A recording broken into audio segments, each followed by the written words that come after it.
Episode की शुरुआत में हमें एक लेडी को दिखाया जाता है जिसका नाम किम होता है और वो एक मिस्टर ली की पर्सनल असिस्टेंट होती है। मिस्टर ली एक बहुत बड़ी कंपनी का मालिक होता है। किम अपने बॉस को रेडी करने के लिए उसे तैयार करने लगती है और वो इसके लिए ब्रेकफास्ट भी रेडी कर देती है। ली एक जोक मारता है लेकिन किम को बिल्कुल हंसी नहीं आती। थोड़ी देर बाद किम को एक मीटिंग के लिए फोन आता है। फिर ली और किम दोनों उस मीटिंग को अटेंड करने चले जाते हैं। मीटिंग में पहुंचकर मिस्टर ली एक एम्प्लॉय को फायर कर देते हैं क्योंकि उससे एक गलती हो गई थी और फिर वो दोनों कंपनी के एक सेमिनार को अटेंड करते हैं जिसमें कंपनी के सेल और प्रॉफिट कैसे बढ़ाए जाए इस पर चर्चा चल रही होती है। मीटिंग खत्म होने के बाद किम और ली जाने लगते हैं और ली किम की काफी तारीफ करता है क्योंकि उसकी परफॉर्मेंस में काफी सुधार आया होता है। रात में वो दोनों रेडी होकर एक पार्टी में जाते हैं जहाँ बहुत सारे अलग अलग देशों से उसके क्लाइंट आए थे और उनसे मिस्टर ली काफी अच्छे से कनेक्ट कर पाता है और उसे सारे प्रोजेक्ट मिल जाते हैं। पार्टी खत्म होने के बाद वो दोनों घर जाने लगते हैं। गाड़ी में घर लौटते हुए किम ली को काफी कांग्रेट्स करती है और ली से कहती हैं कि आपको अब अपने लिए एक नया सेक्रेटरी ढूंढ लेना चाहिए क्योंकि वो जॉब से रिजाइन दे रही होती हैं। ली उसकी वजह पूछता है तो किम उसको पर्सनल रीजन बताती है जिससे ली कुछ नहीं बोलता। अगले दिन ऑफिस में सारे एम्प्लॉय को किम की रिजाइन की बात पता चल जाती है और वो ये बात सुनकर सब लोग काफी चौंक जाते हैं और किम से इसकी वजह पूछने लगते हैं। किम उन लोगों को वही पर्सनल रीजन बताती हैं। लंच में किम असिस्टेंट की हायरिंग पोस्ट कर देती हैं और लंच करने चली जाती है। ली अपने मैनेजर से किम की रिजाइन करने की वजह डिस्कस करने लगता है जिसका मैनेजर उसे बताता है कि शायद वो अब बोर होने लगी है क्योंकि उसे तुम्हारे साथ काम करते हुए 9 साल भी हो गए थे। उसके बाद ली किम को मनाने के लिए जाने लगता है और उसे अपने घर ले जाता है।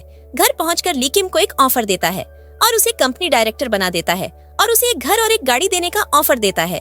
किम कुछ कह पाए जब तक ली के मोम डैड वहाँ आ जाते हैं और फिर सब लोग लंच के लिए चले जाते हैं और बातें करने लगते हैं।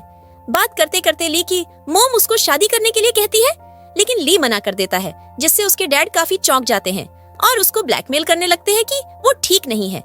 ली कहता है कि मैंने आपकी हेल्थ रिपोर्ट देखी है, आप एकदम सही है। लेकिन उसके डैड बहाना करने लगते हैं और उससे कहते हैं मुझे अपने पोते को देखना है। बाहर किम और उसकी मॉम बाहर करती हैं। उसकी मॉम ली के बारे में पूछती हैं और पूछती हैं कि मैंने सुना है कि वो किसी भी लड़की को अपने पास आने नहीं देता, क्या वो गे तो नहीं? किम मना करती है। वो कहती है ली की पर्सनैलिटी काफी अच्छी है इसलिए कोई भी लड़की उनके लेवल की नहीं है। फिर वहाँ ली आ जाता है और किम को बाहर लेकर जाता है और उससे पूछता है कि उसकी मॉम ने उसे परेशान तो नहीं किया।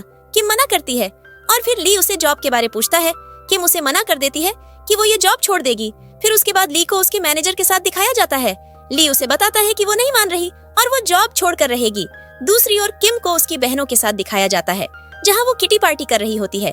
दूसरी ओर ली सोचने लगता है कि उससे क्या गलती हो गई जिससे कि किम नौकरी छोड़ रही है। वो पिछली रात की पार्टी में जो हुआ वो सोचने लगता है और उसे थोड़ी गलतफहमी हो जाती है और ली सोचता है कि किम उसे पसंद करती है और दूसरी लड़की को उसके साथ देखकर उसे बुरा लगता है।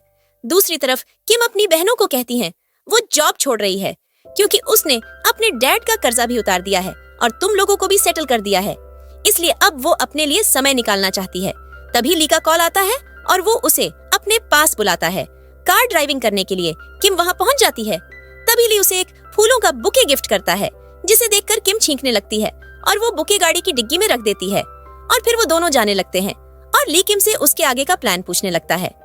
किम कहती है कि अभी तो कुछ नहीं सोचा मैंने आगे का, लेकिन मैं अपनी जिंदगी जीना चाहती हूँ, किम बनकर ना कि किसी की असिस्टेंट बनकर। अगली सुबह ली ऑफिस के लिए खुद रेडी होने लगता है क्योंकि अब किम वहाँ नहीं आएगी और वो रेडी होकर ऑफिस पहुँचता है लेकिन उसका मन नहीं लगता और वो काफी डिप्रेस हो जाता है और किम के बारे में सोचने लगता है। और लंच में किम भी ऑफिस पहुँच जाती है। तभी वहाँ पर ली उसके पास आ जाता है और किम को कैंडिडेट का इंटरव्यू लेकर चले जाता है। वहाँ वो दोनों मिस पार्क का इंटरव्यू लेते हैं और ली उसे हायर कर लेता है और किम को मिस पार्क को ट्रेनिंग देने के लिए बोलता है। तभी ली किम से उसकी जॉब रिजाइन की वजह पूछता है। फिर किम बताती है कि अब वो अपनी जिंदगी जीना चाहती है और अब उसकी एज भी 29 हो चुकी है और अब उसे एक बॉयफ्रेंड ढूंढकर शादी कर लेनी चाहिए।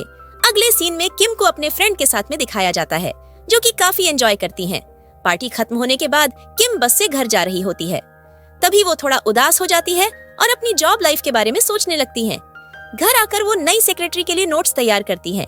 दूसरी तरफ ली एक पार्टी में जाता है। वहाँ पर भी वो किम के बारे में बात करने लगता है और तभी वो वहाँ से चले जाता है और किम के घर पहुँच जाता है और किम से उसकी शादी के बारे में पूछने लगता है और उससे उस लड़के के बारे में पूछता है। किम उसे मना करती है कि कोई भी लड़का नहीं है। ली उसे कहता है कि तुम्हें शादी की जल्दी है। किम हाँ करती है। ली कहता है कि मैं तुमसे शादी करूंगा। यह सुनकर किम काफी चौंक जाती है और ये एपिसोड यही खत्म हो जाता है। तो दोस्तों, वीडियो पसंद आया हो तो वीडियो को लाइक और चैनल को सब्सक्राइब करना न भूले। मिलते हैं अगले वीडियो में।